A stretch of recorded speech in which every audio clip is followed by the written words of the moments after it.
రాత పరీక్షలో మూడో పేపర్ అయిన ఎకానమీ అండ్ డెవలప్మెంట్లో భాగంగా రెండవ సెక్షన్లో తెలంగాణ ఎకానమీ అండ్ డెవలప్మెంట్ గురించి తెలుసుకున్నప్పుడు దానిలో రెండవ పార్టు భూ సంస్కరణలకు సంబంధించింది.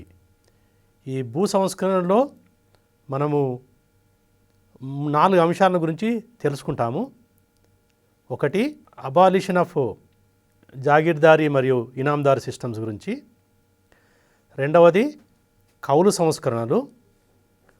మూడవది, గరిష్ట భూపరిమితికి సంబంధించిన అంశాలు. నాలుగవది, ఒక ట్రైబల్ ఏరియాస్లో ల్యాండు పంపిణీ ఏ విధంగా అనేది.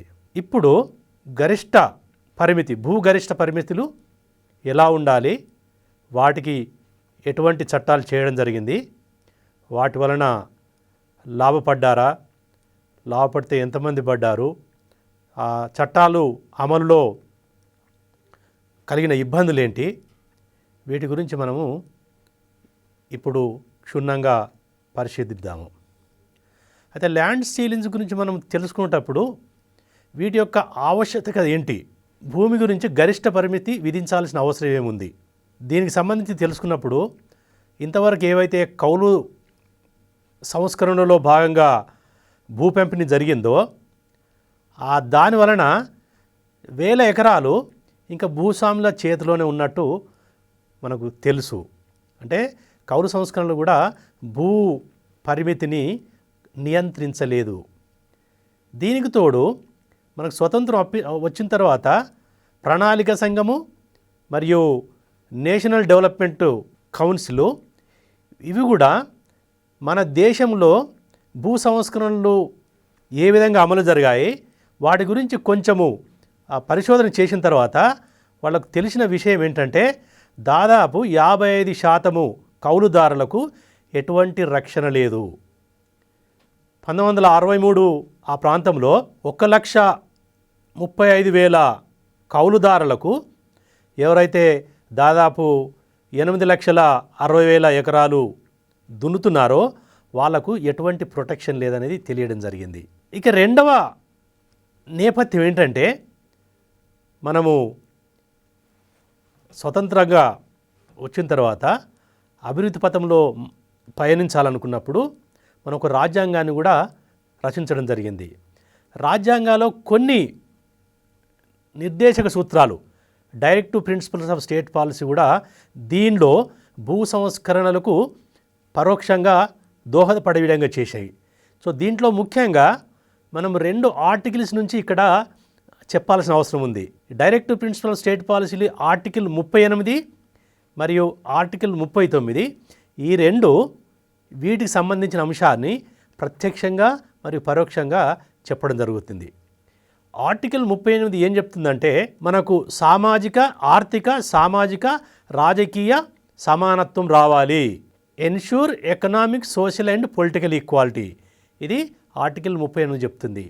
ఇక ఆర్టికల్ 39 ఏం చెప్తుందంటే ఏవైతే ఆదాయాన్ని సమకూర్చే ఆస్తులు ఉన్నాయో అవి తక్కువ మంది చేతిలో ఉండద్దు, వీలైతే ఎంత ఎక్కువ మంది చేతిలో వీలైతే అంత ఎక్కువ మంది చేతిలో ఈ పంపిణీ ఉండాలనేది చెప్తుంది.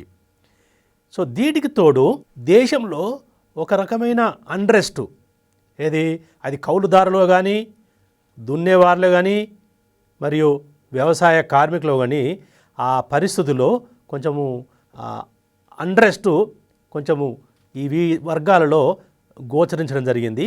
ఎందుకంటే భూ సంస్కరణలో కొన్ని అవకతవకల వలన ఎవరికైతే లాభం చేకూర్చాలో వాళ్ళకు లాభం చేరకపోగా కొంచెం నష్టం సంభవించింది. కాబట్టి ఆ వర్గాలు కొంచెము అన్రెస్ట్గా ఫీల్ కావడం జరిగింది. ఇవన్నీ దృష్టిలో పెట్టుకున్నారు. ముఖ్యంగా ఈ ల్యాండ్ సీలింగు పరిమితుల గురించి చట్టాలు చేసినప్పుడు ఈ నేపథ్యాన్ని దృష్టిలో పెట్టుకోవడం జరిగింది.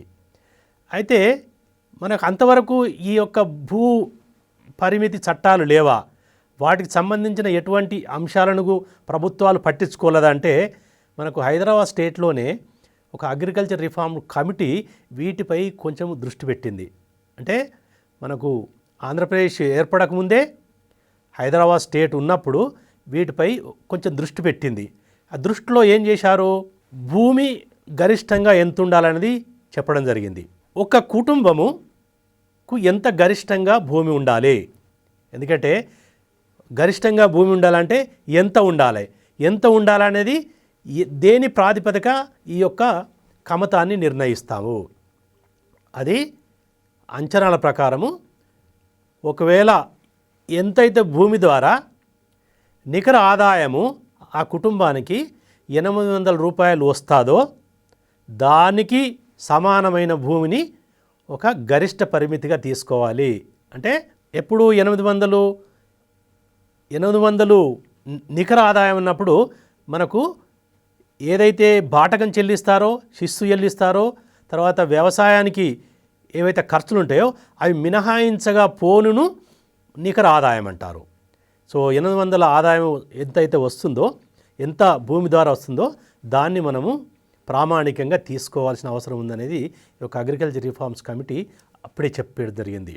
సో దీన్ని బట్టి ఇదివరకు ఏవైతే మనము కౌలుదారి చట్టాలలో కొన్ని పరిమితులు విధించామో, పరిమితులు అంటే మనం చెప్పుకున్నట్టు 4.5 రేట్లు భూస్వాములు, 4.5 రేట్లు కౌలుదారులు కూడా భూమిని ఉంచుకోవచ్చు అనేది మనం ఇదివరకు చెప్పుకోవడం జరిగింది.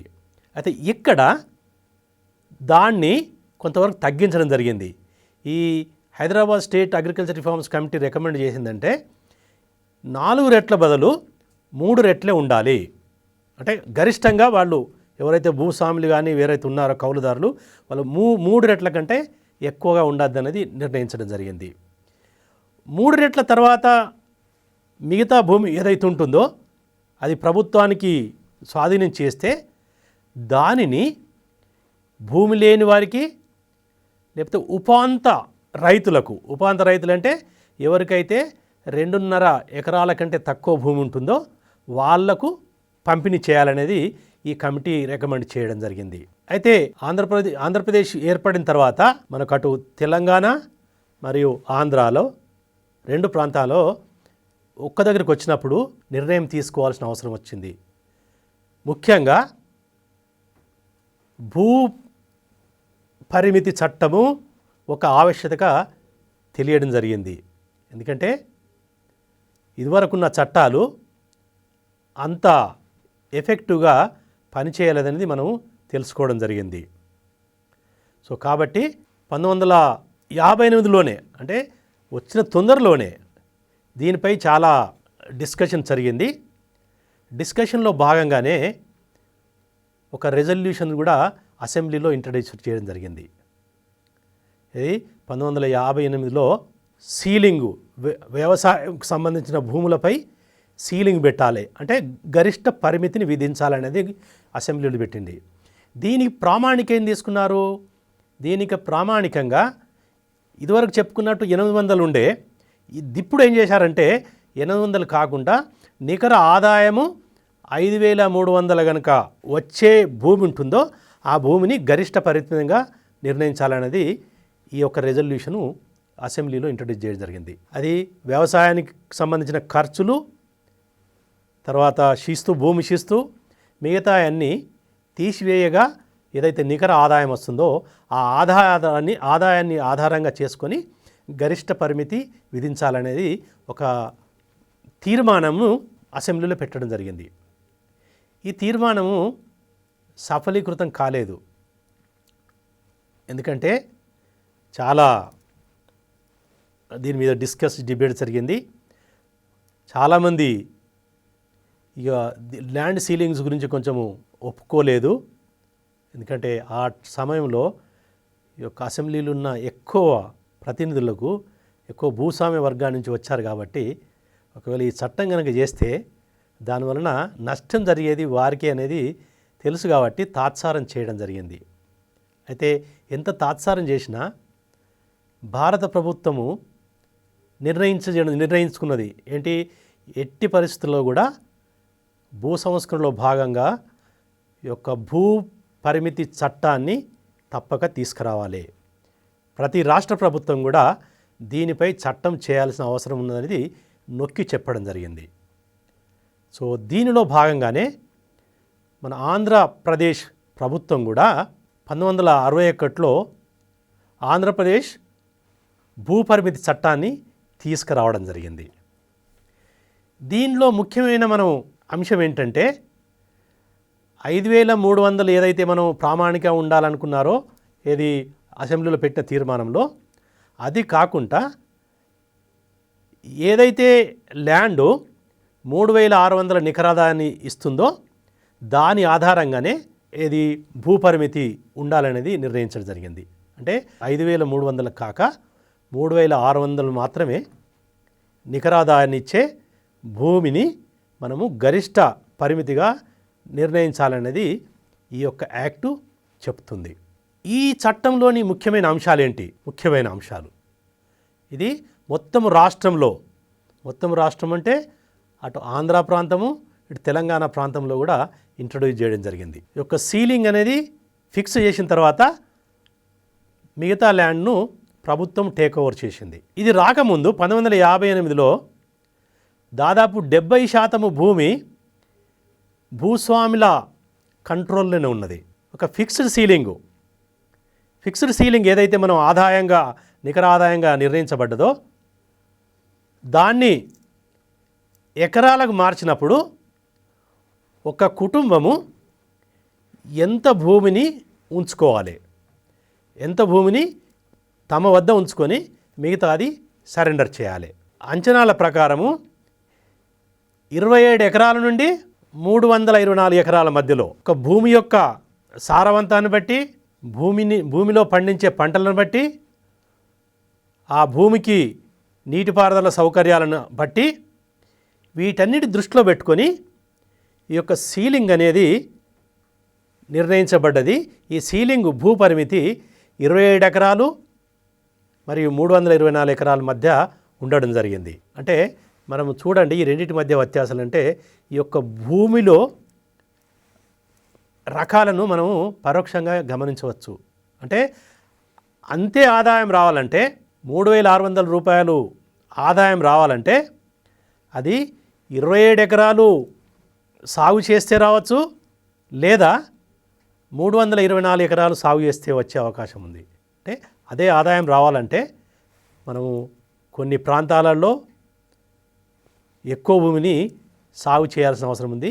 కొన్ని ప్రాంతాలలో తక్కువ భూమి సాగు చేసినప్పుడు కూడా మనకు అంత నికర ఆదాయం రావడానికి ఆస్కారం ఉందనేది మనం దీన్ని బట్టి మనం తెలుసుకోవచ్చు. అంటే ఈ చట్టాన్ని చేసినప్పుడు అంచనా ఏం చేశారు? దాదాపు 30 లక్షల ఎకరాలు మిగులు భూమిగా ఉండొచ్చు.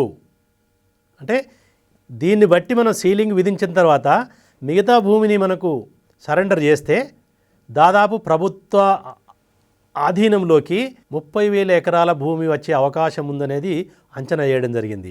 వాస్తవానికి ఏం జరిగిందంటే, ఇది మీరు గమనించడం ఏంటంటే 23 ఎకరాల మాత్రమే సర్ప్లస్గా ప్రభుత్వం చేతికొచ్చింది. అంటే 30 లక్షల ఎకరాలు ఎక్కడ, 23 ఎకరాలు ఎక్కడ, అంటే దాదాపు 8% వరకే సర్ప్లస్ అనేది డిక్లేర్ చేయడం జరిగింది. అంటే దీన్ని బట్టి మనము చూడవచ్చు ఏ విధంగా ల్యాండ్ సీలింగు యాక్ట్ నిర్వీర్యపరచడానికి ఇది ఒకటి చెప్పవచ్చు. అంటే ఇది ఎందుకు జరిగిందనేది కూడా మనము తెలుసుకోవచ్చు. అయితే తెలంగాణ ప్రాంతానికి వచ్చే వరకు ఈ 23 ఎకరాలలో ఏదైతే మిగులుగా తేల్చారో దానిలో తెలంగాణకు సంబంధించిన వరకు 886 ఎకరాలు మాత్రమే సర్ప్లస్ ల్యాండ్ అనేది, మిగులు భూమి అనేది నిర్ణయించడం జరిగింది. అంటే ఈ 886 ఎకరాలు తీసుకునేటప్పుడు ఎవరి దగ్గరనైతే భూమి తీసుకున్నారో వాళ్లకు చెల్లించిన మొత్తము దాదాపు 14 లక్షలు ఉందనేది మనము ఈ గణాంకాలు చెప్తున్నాయి. అంటే యాక్చువల్గా మనకు ప్రభుత్వానికి వచ్చింది చాలా తక్కువ అంటే దాన్ని బట్టి చూస్తే ఈవెన్ 8% కూడా తెలంగాణ ప్రాంతంలో సర్ప్లస్గా డిక్లేర్ చేయలేదనేది దీన్ని బట్టి చెప్పవచ్చు. ఏం చేశారంటే ఫర్ ఎగ్జాంపుల్ దీంట్లో 1958-61 దాదాపు 3 సంవత్సరాలు ఈ యాక్ట్ని తీసుకురావడానికి తాత్సారం చేశారు. మనం చెప్పింది ఏంటంటే 1958లో ఈ యొక్క రెజల్యూషన్ ఇంట్రడ్యూస్ చేస్తే అది చట్టరూపం దాల్చడానికి 3 సంవత్సరాల సమయం తీసుకున్నది. ఈ 3 సంవత్సరాల సమయంలో ఎటువంటి చర్యలు చేస్తే భూమి తమ చేతుల్లో ఉండడానికి శతవిధాల ప్రయత్నం చేశారు. రకరకాల మార్గాల ద్వారా తమ వద్దే భూమి ఉండేట్టు చేయడం జరిగింది. దాంట్లో ముఖ్యమైన భాగం ఏంటంటే బేనామీస్, అంటే తనకు అనుకూలమైన వాళ్ళ పేరు మీద భూమిని మార్చడము. దానివల్ల ఏంటంటే పేరుకు మాత్రం వేరే వాళ్ళ పేరు మీద ఉంటుంది, బట్ దానిపై అజమాయిషీ మాత్రము వాళ్ళ చేతుల్లో ఉంటుంది. ఇది ఒక ముఖ్యమైన మార్గం ద్వారా ఈ భూమిని, గరిష్ట భూ పరిమితిని నిర్వీర్యం చేయడానికి ప్రయత్నం చేశారు. ఇంకో రెండేమిటంటే ఈ 27 ఎకరాలు కానీ 324 ఎకరాలు ఏదైతే మనము గరిష్ట పరిమితిగా విధించారో అది ఒక కుటుంబం అంటే సగటున 5 మంది కుటుంబ సభ్యులు ఉన్నప్పుడు దాన్ని కుటుంబంగా పరిగణించి ఆ కుటుంబానికి ఇంత భూమి ఉండాలి. 27 ఎకరాలు కానీ 324 ఎకరాల మధ్యలో ఉండాలనేది నిర్ణయించడం జరిగింది. అయితే ఇంకొక మార్గం ద్వారా దీన్ని నిర్వీర్యం చేయడానికి ఏం చేశారంటే ఒక కుటుంబం 5 సభ్యులున్న కుటుంబం కాకుండా కుటుంబంలోని ప్రతి వ్యక్తిని ఒక యూనిట్గా చూపించడం జరిగింది. అంటే 5 సభ్యులకు ఏదైతే భూమి చెందాలో అది ఒకే మెంబర్కు చెందేట్టు కొంచెం చెప్పడం జరిగింది. అంటే ఇక్కడ యూనిట్ అనేది కుటుంబం నుండి వ్యక్తికి ఒక యూనిట్ అనేది డిస్కషన్ తీసుకొచ్చి సో యూనిట్గా ప్రతి వ్యక్తికి కూడా 27 ఎకరాల మంచి భూమి కానీ 324 ఎకరాల మిగతా రకాల భూములు ఉండొచ్చు అనేది ఇక్కడ నిర్ణయించారు. అంటే దీని ద్వారా ఏమొచ్చిందంటే ఒక ల్యాండ్ ఆర్డ్ కుటుంబము 360 ఎకరాల మాగాని వెట్లాండ్ లేదా 1080 నుండి 2160 ఎకరాల ఖుష్కి, అంటే ఒక కుటుంబము యొక్క అజమాయిషిలో 360 ఎకరాల నుండి ఎకరాల మాగాని కానీ 2160 ఎకరాల ఖుషి కానీ ఉండే అవకాశాలు దీని ద్వారా యూనిట్ను నిర్వచించడంలో మార్పు తీసుకొచ్చి సో ఎక్కువ భూమి వాళ్ళ చేతిలో ఉండే విధంగా ప్రయత్నం చేయడం జరిగింది. అంటే దీన్ని బట్టి చూడండి, అంటే దాదాపు 5 రెట్ల భూమిని వాళ్ళ కంట్రోల్లోనే ఈ యొక్క నిర్వచనం మార్చి ఉంచుకోవడం జరిగింది. ఒకవేళ కుటుంబంలో 5 మంది కంటే ఎక్కువగా ఉంటే అదనపు కుటుంబ సభ్యునికి కూడా ఆ నిష్పత్తిలో అదనపు భూమి కూడా కేటాయించాలనేది ఈ చట్టం చెప్తుంది. అంటే 20%, ఒక 6 సభ్యులు అనుకోండి, 27 కాకుండా దాని నిష్పత్తిని అనుకూలంగా 30 ఎకరాలు కానీ 35 ఎకరాల వరకు ఉండడానికి అవకాశం ఉంది. అంటే కుటుంబ సభ్యుల సంఖ్య ఎక్కువ ఉన్నప్పుడు కుటుంబము అజమాయిషిలో ఉండే భూమి పరిమాణము ఎక్కువగా ఉండే విధంగా కూడా ఇది చెప్పడం జరిగింది. ఇంకో కొన్ని వెసులుబాట్లు కల్పించడం వలన ఈ చట్టానికి కూడా నిర్వీర్యం కావడానికి ఏంటంటే కొన్ని రకాల భూములను ఈ భూపరిమితి చట్టం నుండి మినహాయింపు చేయడం జరిగింది. మినహాయింపులు ఏంటంటే దేవాలయ భూములు లేకపోతే ఈ యొక్క మత సంబంధమైన ఆస్తులు, తర్వాత చెరకు పండించే భూమి, ఇది చాలా ముఖ్యమైనది. చెరకు పండించే భూమి కూడా ఒకవేళ వాళ్ళు కనుక చెరకును పండిస్తే ఆ భూమి ఈ గరిష్ట పరిధిలోకి రాదనేది. అలాగే ఒకవేళ భూమి గనక వ్యవసాయ అనుబంధ పరిశ్రమలు గుట్ట వాళ్ళ అజమాయిషిలో ఉంటే, అజమాయిషిలు అంటే రకరకాల పరిశ్రమలు ఉంటాయి అనుకోండి, షుగర్ ఇండస్ట్రీ కూడా వ్యవసాయ అనుబంధ పరిశ్రమ కింద తీసుకోవచ్చు. తర్వాత కాఫీ, టీ, రబ్బరు మొదలైన తోటలకు ఈ యొక్క భూ పరిమితి చట్టం వర్తించదనేది చెప్పడం జరిగింది. సో వీటిని బట్టి ఏంటంటే మనం అంచనా వేయచ్చు, యూనిట్ను మార్చడము, తర్వాత వీటిని మినహాయింపులు తీసుకురావడము ద్వారా ఎక్కువ మొత్తంలో భూమి వాళ్ళ భూస్వాముల అజమాయిషీలో ఉండి చాలా తక్కువ సర్ప్లస్ ల్యాండ్గా డిక్లేర్ చేయడం జరిగింది. సో తక్కువ ల్యాండ్ డిక్లేర్ చేయడానికి కారణాలు చూస్తే పై కారణాలు కూడా మనము చెప్పుకోవచ్చు. అయితే ఈ 1961 చట్టం తర్వాత ఏవైతే వాటిలలో కొన్ని పరిమితులు ఉన్నాయో, కొన్ని సమస్యలు వచ్చాయో, తర్వాత వీటిని దృష్టిలో పెట్టుకొని 1973లో ఇంకో చట్టాన్ని తీసుకురావడం జరిగింది. అది కూడా ఆంధ్రప్రదేశ్ భూ సంస్కరణలు ల్యాండ్ సీల్స్ యాక్టు 1973లో తీసుకురావడం జరిగింది. సో దీనికి తీసుకురావడానికి కారణం ఏంటంటే 1961 తర్వాత దాదాపు దశాబ్దం కాలంలో చాలా మార్పులు వచ్చాయి. ఏది ఆర్థిక వ్యవస్థలో కానీ లేకపోతే ఇక రాజకీయ వ్యవస్థలో కానీ రకరకాల మార్పులు రావడం జరిగింది. దాంట్లో ఆర్థిక పరంగా మనం చూసుకుంటే ఈ యొక్క హరిత విప్లవం అనేది చాలా ప్రాముఖ్యత వహించింది.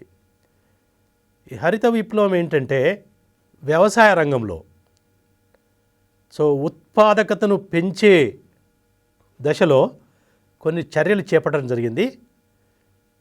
ఆ చేపట్టే చర్యలలో భాగంగా ఎంత ఎక్కువ భూకమతం ఉంటే అంత ఎక్కువ అధునాతన వ్యవసాయ పద్ధతులను ఉపయోగించి ఎక్కువ ఉత్పత్తి చేయడానికి అవకాశం ఉంది. కాబట్టి సో ఈ హరిత విప్లవం కూడా పరోక్షంగా ఇక భూ సంస్కరణలను కొంతవరకు నిర్వీర్యం చేసే దశలో వచ్చిందనేది ఒక వాదన. తర్వాత ఈ చట్టంలో భాగంగా భారతదేశ ప్రభుత్వము కొన్ని సూచనలు ఇవ్వడం జరిగింది. ఈ పరిమాణాలను దృష్టిలో పెట్టుకొని రాష్ట్ర ప్రభుత్వాలకు కొన్ని సూచనలు ఇచ్చి ఆ సూచనలను దృష్టిలో పెట్టుకొని ఈ యొక్క ఇదివరకున్న చట్టాలను సవరించాలి, లేకపోతే కొత్త చట్టాలు తీసుకురావాలనేది సూచించడం జరిగింది. దానిలో భాగంగానే 1972లో బిల్లు అసెంబ్లీలో ఇంట్రడ్యూస్ చేసేసి అది మన రాష్ట్రపతి యొక్క సమ్మతి 1973లో జరిగింది. దీన్ని 9th షెడ్యూల్లో ఇంక్లూడ్ చేయడం వలన దీనికి రాజ్యాంగ చట్టబద్ధత ఉంది. అంటే రాజ్యాంగం మార్చారు.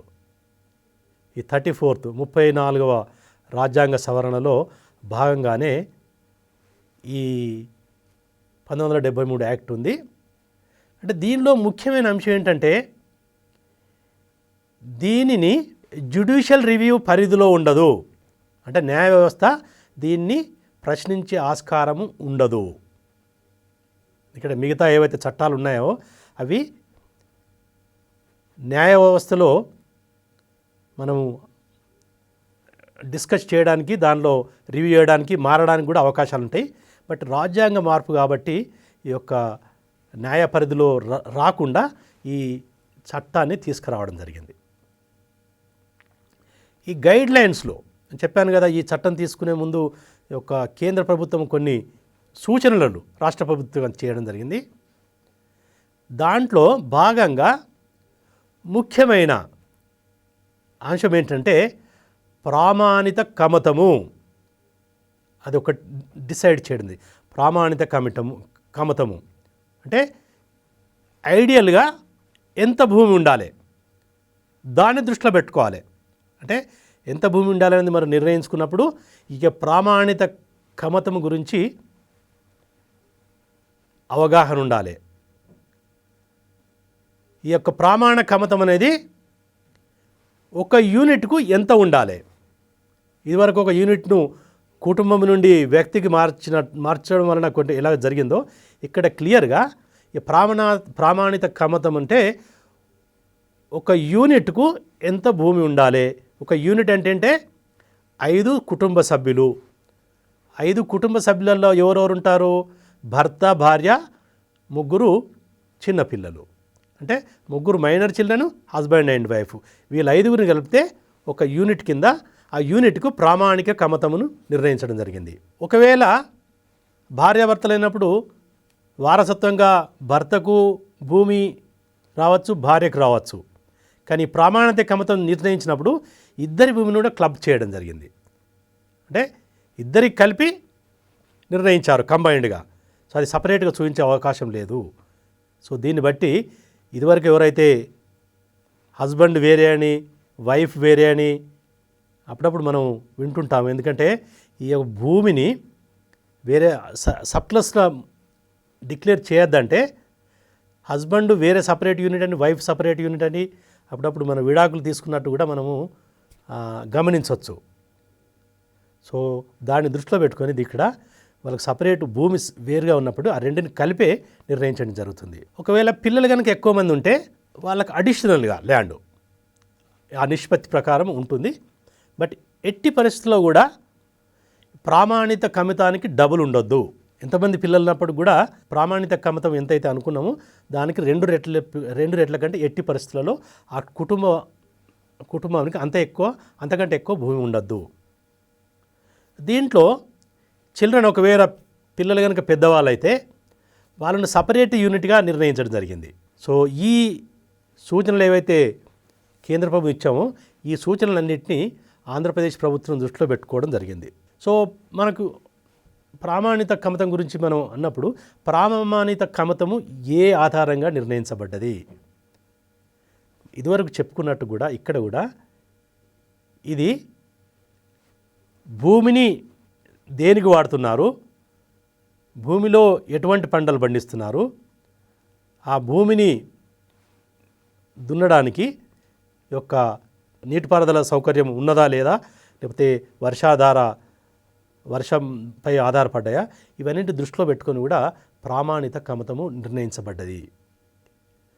సో దీని ఆధారంగా ఏంటంటే భూమి మొత్తము తెలంగాణ ప్రభుత్వంలో, ఆంధ్రప్రదేశ్లో కానీ ఉన్న భూమిని ఒకవేళ మాగాని అయితే 6 రకాలుగా, ఒకవేళ కుష్కి అయితే 5 రకాలుగా విభజించడం జరిగింది. ఎందుకంటే ఒక్కొక్క రకానికి ప్రామాణిత కమతంలో ఎంత భూమి ఉండాలనేది నిర్ణయించడం జరిగింది. సో మొత్తము ఆంధ్రప్రదేశ్ని దృష్టిలో పెట్టుకొని మాగానికి ఇంత ఉండాలి, తర్వాత మాగాని 6 రకాలుగా, కుష్కిని నానబెట్టు ల్యాండ్ను 5 రకాలుగా చేయడం జరిగింది. ఇది ఎంత అనేది మనం చూడవచ్చు. ఇక మాగాని కింద వస్తే 6 రకాలుగా చెప్పినట్టున్నాడు. సో దీంట్లో కూడా 2 పంటలు పండే భూమి, ఒకే పంట పండే భూమి. ఎందుకంటే కొన్ని ప్రాంతాలలో ఈ యొక్క నీటిపారుదల సౌకర్యాన్ని బట్టి సంవత్సరంలో 2 పంటలు కూడా పండించే భూములు ఉన్నాయి, అలాగే ఒకే పంట పండించే భూములు ఉన్నాయి. సో కాబట్టి 2 పంటల్లో భూమి పండించే వాటిని 6 రకాలుగా, ఒక పంట పండే భూమిని కూడా 6 రకాలుగా విభజించడం జరిగింది. సో వీటిలలో ప్రామాణిక కమతం ఎంత అంటే ఇది ఏ కేటగిరీలో 10 ఎకరాలే, అంటే మాగానిలో మరీ మంచి భూమి కింద మనం పరిగణించవచ్చు. అంటే బెస్ట్ ల్యాండు, బెస్ట్ అంటే అన్ని పరిస్థితులు అనుకూలంగా ఉన్న వాటిని, అంటే దాని యొక్క ఫెర్టిలిటీ, సారవంతమైన భూమి ఉంటుంది, దానికి నీటిపారుదల అవకాశాలు ఉంటాయి, పంట ఎక్కువ పండే అవకాశాలు ఎక్కువ ఉంటాయి. సో అటువంటి భూమి అయితే 10 ఎకరాలుగా, పోయిన కొద్దీ ఇవి కొంచెం ఎక్కువ భూమి అంటే దీనికంటే కొంచెం తక్కువ క్వాలిటీది 12 ఎకరాలు, సి కేటగిరీ అయితే 13.5 ఎకరాలు, డి కేటగిరీ అయితే 15 ఎకరాలు, ఈ కేటగిరీ అయితే 16.5 ఎకరాలు. ఒక లాస్ట్ క్వాలిటీ కూడా 2 పంటలు పండేదే, అది 18 ఎకరాలుగా ఈ యొక్క ప్రామాణిత కమతాన్ని నిర్ణయించడం జరిగింది. ఇది ఒకవేళ 2 పంటలు పండే భూమి అయితే, సో ఇంత కంటే ఒక కుటుంబానికి 5 వ్యక్తులు కనుక కుటుంబానికి ఇంతకంటే ఎక్కువ ఉండొద్దు. ఇక ఒక పంట పండే మాగానైతే ఏ కేటగిరీ కింద ఉంటే 15 ఎకరాలు, బి కేటగిరీ అయితే 18 ఎకరాలు, సి కేటగిరీ అయితే 20 ఎకరాలు, డి కేటగిరీ అయితే 22.6 ఎకరాలు, ఈ కేటగిరీ అయితే 25 ఎకరాలు, ఒక లాస్ట్ కేటగిరీ అయితే 27 ఎకరాలు. సో మాగానిలో కూడా ఈ విధంగా ఒక పంట పండింది, 2 పంటలు పండినాయి, 6 రకాలుగా విభజించడం జరిగింది. అంటే దీన్ని బట్టి ఏంటంటే మన రాష్ట్రంలో భూములు ఎన్ని రకాలు ఉన్నాయి అనేది దీన్ని బట్టి మనం చెప్పచ్చు. పంటలు పండే భూములు మాగాణిలో కూడా ఇన్ని రకాలు ఉన్నాయి. వీటిని బట్టి మనకు తెలుస్తుంది. తర్వాత మనకు ఎంతైతే ఆదాయం రాయాలో ఆ ఆదాయం రావడానికి ఎన్ని ఎకరాలు మనము దున్నుకోవాల్సిన అవసరం ఉందో ఇది చెప్తుంది. ఇది ఇక కుష్కి గురించి వచ్చినప్పుడు ఒక కుటుంబానికి ప్రామాణిక కమతం కింద 5 రకాలుగా విభజించినప్పుడు ఏ అంటే కుష్కిలో బెస్ట్ క్వాలిటీ కనుక ఉంటే 35 ఎకరాలు, సో దానికంటే కొంచెం తక్కువ క్వాలిటీ ఉంటే 40 ఎకరాలు, ఇంకా దాని క్వాలిటీ తగ్గిన కొద్దీ ఈ యొక్క భూ పరిమాణం కొంచెం ఎక్కువ పెంచుతుండు. అంటే 40 సి కేటగిరీ కింద ఉంటే 45 ఎకరాలు, డి కింద 50 ఎకరాలు, ఈ కింద 54 ఎకరాలు. అంటే ఎందుకంటే ఇవి కొన్ని ప్రాంతాలలో ఒక కేటగిరీకి సంబంధించిన భూమి ఉండొచ్చు. సో కాబట్టి దీన్ని మనం ప్రామాణికంగా నిర్ణయించడం జరిగింది. దీన్ని బట్టి మనకు తెలిసేది ఏంటంటే కుష్కి ల్యాండ్స్ ఉంటే కుష్కి సంబంధించిన భూములు ఉంటే సో ఆ కుటుంబము ఎక్కువ భూమిని తమ వద్ద ఉంచుకోవచ్చు. అదే 35 ఎకరాల నుండి 54 ఎకరాలు, దాదాపు 18 ఎకరాల భేదం ఉంది. అంటే 19 ఎకరాలు ఎక్కువ మనం దున్నితే తప్ప ఏ కేటగిరీ కింద వచ్చే పంట పండదనేది దీన్ని బట్టి మనం గమనించవచ్చు. దీనికి రకరకాలుగా అంచనాలు వేయడం జరిగింది. అవన్నీ కొంతవరకు ఈ నిర్ణయించే ముందు కొంచెం ప్రభుత్వం కూడా ఆలోచించి వాటికి కొంచెం అధ్యయనం చేసి వీటిని నిర్ణయించడం జరిగింది. ఒకవేళ కుటుంబంలో కనుక ఎక్కువ మంది ఉంటే 5 కంటే ఎక్కువ ఉంటే ఆ నిష్పత్తిలో అంటే 20% ల్యాండ్ ఒక అదనపు వ్యక్తి ఉన్నప్పుడు ఒక 20% ఎక్కువ ల్యాండు ఆ కుటుంబం ఉంచుకోవచ్చు. సో మిగతాది ప్రభుత్వానికి హ్యాండ్ ఓవర్ చేసి దాన్ని భూమి లేని నిరుపేదలకు మరి కౌలుదారులకు పంపిణీ చేయాలనేది ఈ చట్టము చెప్తుంది. పంచేటప్పుడు మిగులు భూమి పంచేటప్పుడు యొక్క మన రాష్ట్రంలో వివిధ వర్గాలను కూడా దృష్టిలో పెట్టుకోవాల్సిన అవసరం ఉంది. సో మిగులు భూమిలో 50% భూమిని షెడ్యూల్ క్యాస్ట్ షెడ్యూల్ ట్రైబ్లకు పంచాలి. అంటే 50% ఈ వర్గాలకు పంచాలి. మిగతా 50%లో 2/3 అంటే మిగతా 50%లో 2/3 ఈ యొక్క బ్యాక్వర్డ్ క్లాసెస్కు వెనుకబడిన తరగతులకు, మిగతా 1/3 50%లో 2/3 భూమి ఉంటుంది, ఇంకొక 1/3 ఉంటుంది. ఈ 1/3ను ఏది గ్రామీణ ప్రాంతాల్లో ఉండే కుల వృత్తుల వారు, తర్వాత ఇల్లు లేని బీదలకు పంచాలనేది ఈ చట్టము చెప్తుంది. 1961 చట్టంలో ఏవైతే మినహాయించిండ్రో వాట్లలో కొన్ని మినహాయింపులను ఈ చట్టంలో కూడా తీసుకురావడం జరిగింది. కొన్ని మినహాయింపులను తీసివేసినప్పటికి కూడా చాలా వరకు దీంట్లో కూడా ఉంచడం జరిగింది. ఈ ఉంచడం వలన ఈ చట్టము నిర్వీర్యం కావడానికి కూడా అవకాశం ఉందనేది దాన్ని బట్టి చెప్పచ్చు. ఈ యొక్క మినహాయింపులు ఏంటంటే, ఒకటి, ఈ చట్టము ఓన్లీ వ్యవసాయంకు సంబంధించిన భూములకే వర్తిస్తుంది. వ్యవసాయంకి సంబంధించిన లేని ఏవైతే భూములు ఉంటో వాటికి వర్తించదు. రెండవది, ఏదైతే భూమి ఉద్యానవనాలు, తోటలు, ఏది వ్యవసాయ అనుబంధ పరిశ్రమలు ఉంటాయో వాటికి కూడా వర్తించదు. మూడోది ఏంటంటే, ఏవైతే భూములు భూదాన్ ల్యాండ్స్ కానీ ఈ మిగతా సంస్థల యజమానిలో ఉండి, ప్రభుత్వ యజమానిలో ఉండి, తర్వాత బ్యాంకుల అజమాయిషిలో మరియు మిగతా మతపరమైన సంస్థల అజమాయిషిలో ఉన్న భూములన్నింటినీ కూడా వీటి నుంచి మినహాయింపు చేయడం జరిగింది. ఇక లాస్ట్లో ఇదివరకు చెప్పాము ఏంటి, ఒకవేళ చెరకు పండించే రైతులకు కూడా భూమి మినహాయింపు చేయడం జరిగింది. ఇక్కడ చెరకు పండించే రైతులకు మినహాయింపు ఇవ్వలేదు. కానీ చెరకు మన చక్కెర పరిశ్రమల యాజమాన్యంలో ఉన్న భూమికి మాత్రము కొంతవరకు భూమి ఉంచుకోవచ్చని చెప్పాడు. అంటే ఒకవేళ చక్కెర పరిశ్రమ 100 ఎకరాల వరకు తమ అధీనంలో ఉంచుకోవచ్చు, కానీ చెరకు రైతులకు మాత్రము ఎటువంటి మినహాయింపు ఇవ్వలేదు. సమస్యలు మిగతా చట్టంలో అమలులో సమస్యలు కూడా దీంట్లో కూడా మనకు కొన్ని ఉన్నట్టు తెలుసుకోవచ్చు. సో దాదాపు దీన్ని చట్టబద్ధ కలిగించడానికి రకరకాల సమయము చాలా ఎక్కువ పట్టింది. ఇది దాదాపు 5 సంవత్సరాల సమయము డిలే కావడం జరిగింది. సో దీంట్లో భాగంగానే డిలేగా అయిన కొద్దీ రకరకాల చట్టంలో లూప్ హోల్స్ దృష్టిలో పెట్టుకొని దీన్ని నిర్వీర్యం చేయడానికి అవకాశాలు ఎక్కువ కల్పించడం జరిగింది. ఏదైతే ప్రభుత్వములో ఉన్న పార్టీ కూడా చాలా సీరియస్గా తీసుకోలేదు. ఎందుకంటే మనకు ఆల్రెడీ చెప్పుకున్నట్టు ఈ ప్రభుత్వంలో ఉన్న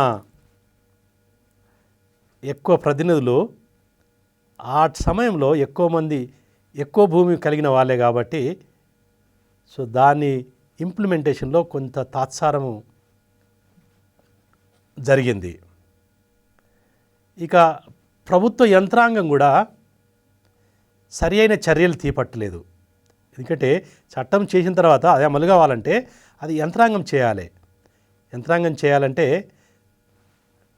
వాళ్ళు పెద్ద మొత్తంలో ఇన్వాల్వ్ అయి చేయాలి. సో అది చేసిన దాఖలాలు ఎక్కువ కనబడలేదు. సో కాబట్టి ఓన్లీ 50% మాత్రమే డిక్లేర్ చేశారు. అంటే 100 మంది డిక్లేర్ చేయాలంట. 100 మంది రైతులు భూస్వాములు మిగులు భూమి ఉన్నది డిక్లేర్ చేసేవాళ్ళు దానిలో సగం మందే మాకు మిగులు భూమి ఉన్నదనేది డిక్లేర్ చేయడం. అంటే మిగతా 50 మంది డిక్లేర్ చేయలేదు. అంటే భూమి ఎక్కువ ఉన్నప్పటికి కూడా వాళ్ళు డిక్లేర్ చేయలేదు. ఇంకొకటి ఏంటంటే ఈ ఇంప్లిమెంటేషన్ సమస్యలలో వచ్చిందంటే ఈ యొక్క 75-79 మధ్యలలో ఏవైతే కోర్టు కేసెస్ ఉన్నాయో రకరకాల వలన 50% భూ యజమానికి అనుకూలంగానే తీర్పు రావడం జరిగింది. ఈ చట్టపరిధి నుండి చేసినప్పటికి కూడా రకరకాల కారణాల వలన దాదాపు 50% కేసులు న్యాయపరమైన తీర్పులు వాళ్ళకు అనుకూలంగా వచ్చాయి. ఒక 18% మాత్రమే ప్రభుత్వానికి అనుకూలంగా రావడం జరిగినాయి. సో మిగతా అన్నీ ఆ కోర్టులోనే నాల్చడం జరిగింది. చాలా డిలే. ఎందుకంటే ఈ భూమికి సంబంధించిన సమస్యలు కోర్టుకి వెళ్తే సో దానిలో జాప్యం జరగడానికి ఆస్కారాలు ఎక్కువ ఉన్నాయి. సో ఇప్పటికి కూడా ఇంకా కేసులు కోర్టు పరిధిలో ఉన్నట్టు మనం చెప్పడం జరుగుతుంది. ఇంకోటి ఏదైతే భూమి మనము సర్ప్లస్గా డిక్లేర్ చేశాలో దానిలో ఎక్కువ మొత్తము పనికిరాని భూమి, అది వేస్ట్ ల్యాండు, అది వ్యవసాయం చేయడానికి అనుకూలంగా లేని ల్యాండు. ఎందుకంటే భూ యజమానికి స్వేచ్ఛ ఇవ్వడం జరిగింది. ఏంటి, నీకు ఉన్న భూమిలో దేనిని సర్ప్లస్గా మిగులుగా మనకు డిక్లేర్ చేస్తున్నావు అది నువ్వే నిర్ణయించుకొని డిక్లేర్ చేయి. సో ఎవరైనా ఏంటంటే మంచి భూమిని తన వద్ద పెట్టుకొని పనికిరాని భూమిని యొక్క మిగులుగా నిర్ణయించడానికి అవకాశాలు ఎక్కువది. అదే ఈ సిచ్యువేషన్లో కూడా జరిగింది. సో కాబట్టి ఎక్కువ మొత్తం భూమి ఏదైతే మిగులుగా తేల్చిన భూమి అది వేస్ట్ ల్యాండు, అనుకూలంగా లేని వ్యవసాయానికి. దాదాపు 10 లక్షల మంది ఏదైతే భూమి యజమానులు ఉంటారో వాళ్ళందరూ కూడా బహుశా డిక్లేర్ చేస్తారేమనుకున్నారు. వాళ్ళందరూ కూడా 10 ఎకరాల కంటే ఎక్కువ ఉన్నట్టు చెప్తున్నది. సో 10 ఎకరాల ఎక్కువ ఉన్నప్పుడు వాళ్ళు డిక్లేర్ చేయాలి. అది తర్వాత వాళ్ళ దగ్గర ఉంటుందా లేకపోతే ప్రభుత్వ యజమాని కింద వస్తుందా లేకపోతే వాళ్ళకే ఉంటుందని, బట్ వాళ్ళు మాత్రము చట్ట ప్రకారము డిక్లేర్ చేయాలి. ఇంత ల్యాండ్ ఉంది. 10 లక్షలకు బదులు ఒక 4,60,000 మందే డిక్లేర్ చేయడం జరిగింది. అంటే ఎవరైతే చట్టం ప్రకారం డిక్లేర్ చేయాలో వాళ్ళందరూ డిక్లేర్ చేయలేదు. సో ఓన్లీ 46% మందే డిక్లేర్ చేశారు. అంటే 54% రైతులు ఎవరికైతే 10 ఎకరాల కంటే ఎక్కువ భూమి ఉందో వాళ్ళకు భూమిని డిక్లేర్ చేయలేదు. అది పరిధిలోకి వస్తుందా లేదని తర్వాత విషయం, అది డిక్లేర్ చేయలేదు. సో కాబట్టి 1975 ప్రాంతంలో 12 లక్షల ఎకరాలు ఏదైతే మనం సర్ప్లస్ అనుకున్నామో 7.5 లక్షల ఎకరాలే సర్ప్లస్ భూమి, మిగులు భూమిగా డిక్లేర్ చేయడం జరిగింది. అంటే 12 లక్షల ఎకరాలు మిగులుగా ఉంటుందని అంచనా వేస్తే వాస్తవానికి ఒక డిక్లేర్ చేసిన భూమి 7.5 లక్షలు మాత్రమే. ఈ 7.5 లక్షలలో 5,10,000 ప్రభుత్వం తీసుకొని పంపిణీ చేయడం జరిగింది. ఇది 4,40,000 కుటుంబాలకు పంపిణీ చేయడం జరిగింది. అంటే ఎవరైతే భూమి లేని వాళ్ళు లేకపోతే తక్కువ భూమి వాళ్ళు, సో 4,40,000 మందికి ఈ మిగులు భూమిని పంచడం జరిగింది. అంటే 12 లక్షలు అనుకున్న దాని 7.5 లక్షలైంది. 7.5 లక్షలలో 5 లక్షల వరకే ప్రభుత్వము వాస్తవంగా పంచినట్టు దీన్ని బట్టి మనం చెప్పుకోవచ్చు. సో ఈ లబ్ధి పొందిన వాళ్ళల్లో 43% షెడ్యూల్ కులాలకు సంబంధించిన వాళ్ళు, 8% గిరిజనులకు, 32% వెనుకబడిన ప్రాంతం వారికి, సో మిగతా 17% ఆర్థికంగా వెనుకబడిన వారికి పంపిణీ చేయడం జరిగింది. దీంట్లో ఈ పంపిణీ చేసిన దాంట్లో భూమిలో దాదాపు 44,000 ఎకరాలు ఎందుకు పనికిరాని భూమిగా నిర్ణయించబడింది. అంటే ఎందుకు పనికిరాదు, వ్యవసాయానికి ఎంత కష్టపడ్డా కానీ వ్యవసాయం చేయడానికి అనుకూలంగా లేదు అని నిర్ణయించడం జరిగింది. ఇంకోటి, దీనిలో భాగంగానే ఈ చట్టం యొక్క అమలు ఏ విధంగా జరిగిందనేది ఇంకా కొంచెం మనకు ఆంధ్రప్రదేశ్ ఒక కమిషన్ను వేయడం జరిగింది. రైతుల సంక్షేమం గురించి 2400లో వాళ్ళు ఏం చెప్పారంటే, వాళ్ళ అధ్యయనంలో తెలిసింది ఏంటంటే 2,60,000 హెక్టార్సు మరి ఎకరాలకు మధ్యలో భేదం మీరు గమనించాలి. అంటే దాదాపు 5,80,000 ఎకరాలు ప్రభుత్వం తీసుకున్నది. దీంట్లో 2,36,000 హెక్టార్సు 2,36,000 బెనిఫిషరీస్కి పంచడం జరిగింది. అంటే దానికి కొంచెం భేదాలు ఉన్నాయి. ఈ ఏపీ కమిషన్ ఆఫ్ వెల్ఫేర్ అంచనా వేసిన దానికి వాళ్ళు చట్టము ప్రభుత్వ యంత్రాంగం చెప్పేదానికి కొంచెం భేదాలు ఉన్నట్టు మనం చేసుకోవడం జరిగింది. అంటే ఈ పంపిణీ చేసిన భూమి దేనికి సమానము అంటే మొత్తము నికర భూమి ఏదైతే సాగు చేసే భూమి ఉందో దానిలో 4% మాత్రమే ఈ పంచడం ద్వారా లభించిన భూమి. అంటే 96% భూమి వారసత్వంగా సంక్రమించిన భూమే. ప్రభుత్వం పంచిన భూమి మొత్తము సాగు చేసే భూమిలో 4% మాత్రమే. అంటే దీన్ని బట్టి మనం ఏం తెలుసుకోవచ్చు అంటే, ఇన్ని చట్టాలు చేసిన తర్వాత ఇంత యంత్రాంగాన్ని ఉపయోగించి అల్టిమేట్గా జరిగింది ఏంటంటే, చాలా తక్కువ మొత్తంలో వాస్తవంగా లబ్ధి చేరుకున్నది.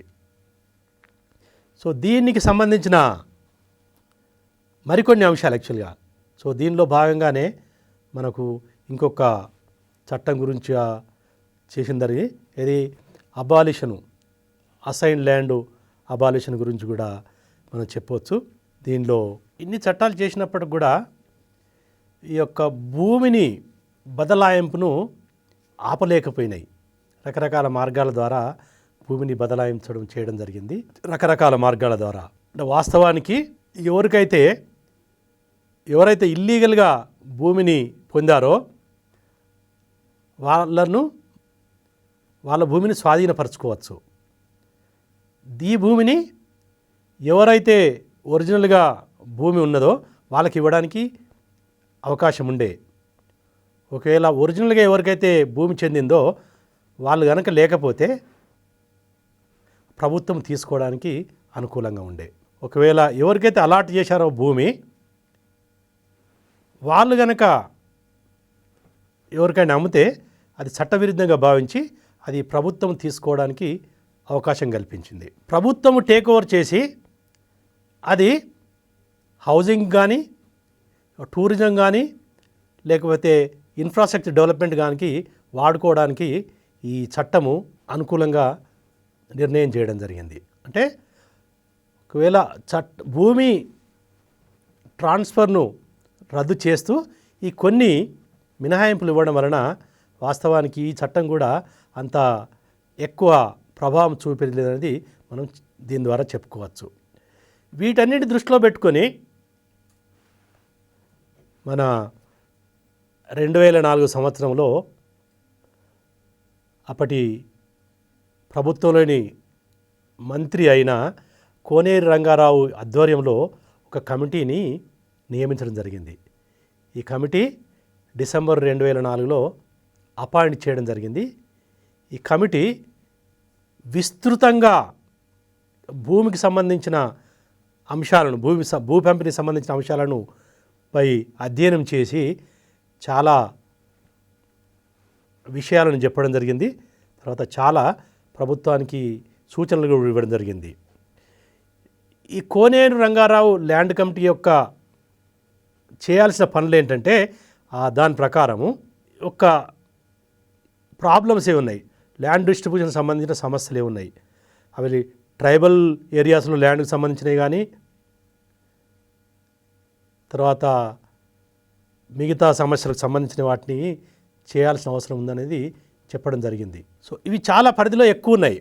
ఆల్మోస్ట్ ప్రతికి సంబంధించింది, భూమి పంపిణీకి సంబంధించిన ఏవైతే అంశాలు ఉంటాయో వాటన్నిటినీ, ఎటువంటి సమస్యలు ఉన్నాయి, అసైన్డ్ ల్యాండ్స్ ఎటువంటి సమస్యలు వచ్చాయి, ట్రైబల్ ఏరియాస్లో ఎటువంటి సమస్యలు ఉన్నాయి, మన యంత్రాంగం ఎటువంటి ప్రాబ్లమ్స్ ఉన్నాయి, ఇవన్నిటి గురించి కూడా క్షుణ్ణంగా పరిశీలన చేసి కొన్ని సూచనలు చేయడం జరిగింది. ముఖ్యంగా ఏం చేస్తుందంటే వీటిని క్లుప్తంగా చెప్పాలంటే భూ సంస్కరణల యొక్క స్టేటస్ ఏంటి, ఆ సమయంలో ఇంప్లిమెంటేషన్ ఇన్ఎఫెక్టివ్గా ఉన్నదని తెలియడం జరిగింది. బట్ ఉండడానికి కారణం ఏంటి, ఎటువంటి భూమికి సంబంధించిన లిటిగేషన్స్ మనం చెప్పుకున్నాం, చాలా వరకు కోర్టు కేసులలో ఈ తగాదాల గురించి కూడా ఇది చాలా పరిశోధన ఉంటాయి. ల్యాండ్కి సంబంధించిన రికార్డ్స్ ఏవిలా ఉన్నాయి, వాటిలో సమస్యలు ఏంటున్నది. ఓకే, ఇక సీలింగు లాసు, ఏదైతే భూ పరిమితి చట్టాలకు అనుకూలంగా ఏదైతే భూ పంపిణీ జరిగిందో వాటికి సంబంధించిన విషయాలు కూడా, తర్వాత జమీందారీ, జాగీర్దారీ, తర్వాత ఇనాందారీ సిస్టమ్స్ అబాలిషన్ తర్వాత ఉన్న సమస్యలు ఏంటి, ఓకే, ప్రభుత్వ యాజమాన్యంలో ఉన్న భూములు, ఇనాం ల్యాండ్సు, భూదాన్ ల్యాండ్సు, తర్వాత ఈ యొక్క ఎండోమెంట్ అంటే ఈ యొక్క రిలీజియస్ టెంపుల్స్ ఆధ్వర్యంలో ల్యాండ్స్ గురించి, వీటన్నిటి గురించి కూడా అవగాహన అధ్యయనం చేసి రిపోర్ట్ ఇవ్వాలనేది ప్రభుత్వం చెప్పడం జరిగింది. సో రంగారావు కమిటీ చాలా పెద్ద మొత్తంలో శ్రద్ధ తీసుకొని, అంటే ఫీల్డ్ విజిట్ చేసి ఎక్కడైతే భూములు ఉండేదో ఊరుకు సాధ్యమైనంత వరకు గ్రౌండ్ లెవెల్ వరకు కూడా వెళ్ళి సమస్యలను తెలుసుకోవడం జరిగింది. సో రకరకాల మీటింగులు పెట్టి పబ్లిక్ యొక్క అభిప్రాయాన్ని తెలుసుకోవడం జరిగింది. దీనికి సంబంధించిన కొన్ని స్పెసిఫిక్ స్టడీస్ను కూడా వేయడం జరిగింది, అధ్యయనాలు కూడా చేయించడం జరిగింది. చేయించిన తర్వాత నవంబర్ 2006లో వాళ్ళ రిపోర్టు, 12 చాప్టర్స్ కలిగిన రిపోర్టు 104 రికమెండేషన్తో రిపోర్ట్ చేయడం జరిగింది. ఈ 104 రికమెండేషన్స్లో ఫస్ట్ ప్రభుత్వము 74 ఒప్పుకొని అప్పటిదప్పుడే కార్యక్రమాన్ని మొదలుపెట్టడం జరిగింది. తర్వాత మిగతా 34 కొంచెం తర్వాత డిఫర్ చేయడం, తర్వాత దాంట్లో దాదాపు 16 మళ్ళీ ఇంప్లిమెంట్ చేయడం జరిగింది. అంటే దాదాపు 104లో రికమెండేషన్స్లో 90 రికమెండేషన్స్పై చర్యలు తీసుకోవడం జరిగింది. మొదట్లో 74, తర్వాత మిగతా 16 వాటి కూడా చర్యలు తీసుకోవడం జరిగింది. సో ఇది పెద్ద మంచి కాంప్రహెన్సివ్ రిపోర్ట్ కూడా చాలామంది అభిప్రాయపడడం జరిగింది. దీంట్లో కొన్ని సూచనలు, చాలా పెద్ద రిపోర్టు, ప్రతి అంశానికి సంబంధించింది, అటు అసైన్ ల్యాండ్స్ గురించి, ఇటు ట్రైబల్ ఏరియా ల్యాండ్స్ గురించి కూడా చాలా డీటెయిల్డ్గా స్టడీ చేసి సమస్యల గురించి తర్వాత ఎటువంటి చర్యలు అవసరం కూడా చెప్పడం జరిగింది. దీనిలో కొన్ని ముఖ్యమైన కొన్ని రికమెండేషన్స్ అంటే భూమి పంచేప్పుడు తప్పక ఆ గ్రామ సభ ఆ ఊరి యొక్క సభ యొక్క అనుమతి తప్పక ఉండాలి. ఎలిజిబిలిటీ ఎవరైతే అర్హుల యొక్క లిస్టును తయారు చేసి ఆ గ్రామ సభలో నిర్ణయించాలి. తర్వాత ఏవైతే ల్యాండ్స్ అసైన్డ్ ల్యాండ్స్ కింద పంపిణీ చేయడం జరిగిందో, అసైన్డ్ ల్యాండ్స్ అంటే ప్రభుత్వం అజమాయిషీలో ఉన్న భూములను భూమి లేని వారికి తర్వాత ఇతరత్ర పంచిన భూములనే అసైన్ ల్యాండ్స్ అంటాం. సో వాటికి సంబంధించిన రికార్డ్స్ చాలా ముఖ్యమైన రికార్డ్స్, ఎందుకంటే వాటిపై సరిగా రికార్డు లేవు కాబట్టి రికార్డ్స్ను అధునాతనపరిచి తర్వాత పట్టాదారు పాస్బుక్స్ కూడా కంపల్సరీ ఇవ్వాల్సిన అవసరం ఉందనేది చేయడం జరిగింది. ఈ పూరు ఎవరికి ఇవ్వాలో కూడా నిర్ణయించడం జరిగింది. అంటే ఈ కమిటీ ప్రకారం ఏంటంటే ఎవరికైతే 2.5 ఎకరాల కంటే తక్కువ భూమి ఉందో 2.5 ఎకరాల మాగాని తర్వాత 5 ఎకరాల కుష్కి ఉన్న భూములు అంతకంటే తక్కువ ఉన్న వాళ్ళందరినీ కూడా బీదవారిగా గుర్తించి వాళ్లకు భూ పంపిణీ చేయాల్సిన అవసరం ఉందని చెప్పడం జరిగింది. సో వీళ్ళ అంచనాల ప్రకారం అంటే 1969-2001 మధ్యలో 10 లక్షల మంది భూమి లేని వారు ఉన్నారనేది ఒక అంచనా వేయడం జరిగింది. ఇంతమందికి 14,30,000 ఎకరాలు భూమి పంచడం జరిగింది.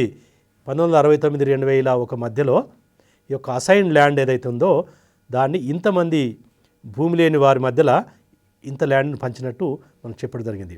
ఇది ల్యాండ్ ప్రభుత్వము బీద వాళ్లకు అంటే ఉచితంగా ఇవ్వడము, ఏది వ్యవసాయం చేసుకోవడానికి కానీ లేకపోతే ఇల్లు కట్టుకోవడానికి కూడా ఇవ్వడం జరిగింది. దీన్ని మనం అసైన్డ్గా మనం గుర్తించవచ్చు. తర్వాత సెర్ప్ అనే సంస్థ రావడం జరిగింది, society for elimination of rural poverty. అంటే ఇందిరాక్రాంతి పథకంలో భాగంగా ఈ భూమిని కూడా పంచడం జరిగింది. వాళ్ళ ప్రకారం ఏంటంటే అంచనాల ప్రకారం అంటే 10% కుటుంబాలు ఎటువంటి భూమి లేదు, 36% మందికి అర ఎకరానికంటే తక్కువ ఉన్నది అనేది ఒకటి అంచనా వేయడం. అంటే వీళ్ళందరికీ కూడా ఇవ్వాల్సిన అవసరం ఉంది. సగటు భూమి వీళ్ళందరికీ సగటు భూమి ఏంటంటే దాదాపు 0.55 అంటే అర ఎకరమే. అంటే అర ఎకరం కొంచెం ఎక్కువనే ఉంది. అంటే సగటున వీళ్ళకున్న భూమి చాలా తక్కువ, అది వ్యవసాయం చేయడానికి సరిపోదు, తక్కువ అనేది చెప్పడం జరిగింది. సో కాబట్టి ఈ కమిటీ దీన్ని దృష్టిలో పెట్టుకొని ఎంత భూమి వీళ్ళకి ఇవ్వాలనేది నిర్ణయించడం జరిగింది. ఒకవేళ చట్టబద్ధంగా కాక ఇల్లీగల్గా ఎవరికైతే పట్టాలు వచ్చాయో వాటినంటిని కూడా ప్రభుత్వం తీసుకోవాలి. ఎందుకంటే చాలా రకరకాల అవకతవకలు జరిగింది. ఎవరికైతే వాస్తవానికి ఎలిజిబుల్ గారో వాళ్ళు కూడా ఈ అసైన్డ్ భూమిని పొందడం జరిగింది. సో కాబట్టి ఈ రంగారావు కమిటీ రికమెండేషన్ అంటే వాళ్ళందరి దగ్గర ల్యాండ్ తీసేసుకొని ప్రభుత్వం తీసుకొని ఒకవేళ ఆ ల్యాండ్ ఎన్ని సంవత్సరాలు వాళ్ళు సాగు చేశారు, ఆ సాగు చేసిన తర్వాత ఎంత ఆదాయం వచ్చింది, సో కాబట్టి వాళ్ళ నుండి ఈ సాగు చేసిన కాలానికి అంత మొత్తంలో తీసేసుకోవాలనేది, అంటే ఒక విధంగా పెనాల్టీ కూడా వేయాలనేది ఈ విధంగా చెప్పడం జరిగింది. సో ఈ భూమి కనుక సరిగా అర్హులకు పొందాలంటే దాంట్లో కొంత గ్రామీణ ప్రాంతాలకు సంబంధించిన మహిళలను కూడా ఈ పంపిణీలో భాగంగా ఉంచాలి. ఇందిరాక్రాంతి పథకంలో భాగంగా ఏదైతే చేశారో ఆ కమిటీలలో కూడా మహిళలను భాగస్వామ్యం ఉంచుతుందంటే ఇది పారదర్శకంగా జరగడానికి అవకాశం ఉంది. ఒకవేళ ఎవరైతే ఈ అసైన్డ్ భూమి పొంది అప్పులు తీసుకొని అప్పు తీర్చలేని పరిస్థితిలో ఉన్నప్పుడు ఏంటంటే వాళ్ళు తమ భూమిని అమ్మాలనుకున్నప్పుడు ఆ ప్రభుత్వమే తీసేసుకోవాల్సిన అవసరం ఉంది. అంటే బ్యాంకులకు బదులు ఏంటంటే ప్రభుత్వమే తీసేసుకొని దాన్ని తమ ఆధీనంలో పెట్టుకోవాలనేది కూడా చెప్పడం జరిగింది.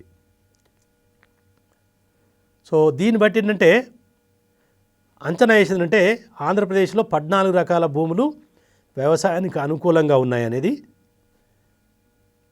సరిపోయేంత భూమి కూడా బీదలకు పంచడానికి ఉన్నదనేది. అంటే ఇక్కడ భూమి యొక్క కొరత లేదు. సో వ్యవసాయానికి అనుకూలంగా భూమి చాలా వరకు ఉన్నది, అది 14 రకాల ఉన్నట్టు. సో కాబట్టి ప్రతి పూర్ ఫ్యామిలీకి కూడా ఇవ్వడానికి అవకాశం ఉంది. ఏది ఒక్కొక్క కుటుంబానికి అట్లీస్ట్ కనీసం 1 ఎకరం ఇవ్వడానికి కూడా అవకాశం ఉందనేది దీన్ని చెప్పడం జరిగింది. సో దీనిలో భాగంగానే కొన్ని చట్టాలు తీసుకురావడం జరిగింది, తర్వాత చేయడం జరిగింది. దానిలో ఈ యొక్క పట్టాదారు లైసెన్స్డ్ కల్టివేటర్సు ఇవి రకరకాల చేయడం జరిగింది.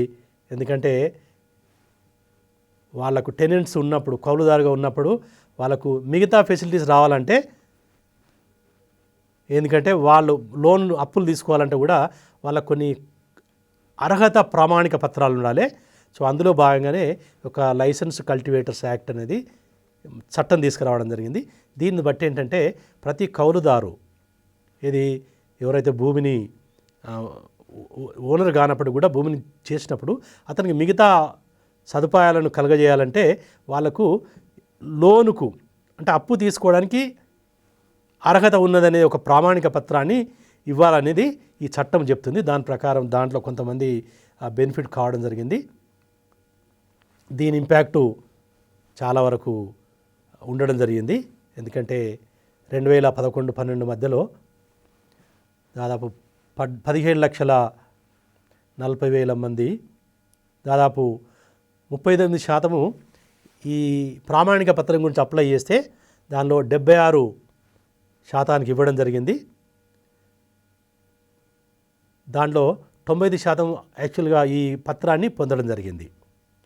ఇది రంగారెడ్డి డిస్ట్రిక్ట్లో ఎక్కువ, మెదక్ డిస్ట్రిక్ట్లో తక్కువ పొందడం జరిగింది. అంటే ఇది కూడా ఈ యొక్క మన జిల్లాకు కూడా అర్హత పొందిన ప్రామాణిక పత్రం పొందిన రైతులలో చాలా భేదాలు ఉన్నాయి.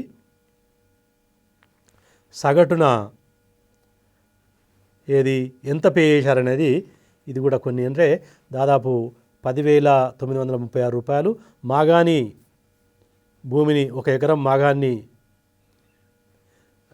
కల్టివేట్ చేస్తే కుష్కీకి 9,218 రూపాయలు పే చేసినట్టు ఈ గణాంకాలు చెప్తున్నాయి. అంటే ఈ యొక్క ఓనర్కు భూ యజమానికి కౌలుదారు చెల్లించిన మొత్తము కుష్కీకి 10,000 చిల్లర, తర్వాత కుష్కీకి 9,000 చిల్లర, తర్వాత మాగానికి 10,000 చిల్లర ఉన్నట్టు ఇది చెప్తుంది. సో దీని చట్టం వలన అటు కౌలుదారులు మరియు భూ యజమానులు కూడా బెనిఫిట్ జరిగినట్టు చెప్పడం జరుగుతుంది. సో మిగతా చట్టాలలో భాగంగానే దీనిలో కూడా కొన్ని పరిమితులు ఉన్నాయి, కొన్ని సమస్యలు కూడా ఉన్నాయి. ఎందుకంటే ఎక్కువ మందికి ఈ ప్రామాణిక పత్రం రాలేదు. ఎందుకంటే భూ యజమానికి తర్వాత వీళ్ళకు మధ్యలో కొన్ని సమస్యల వలన ఇది కొంతవరకు మేలు చేపించినట్టు కంప్లీట్ జరిగినట్టు లేదనేది మనం ఈ విధంగా చెప్పుకోవచ్చు.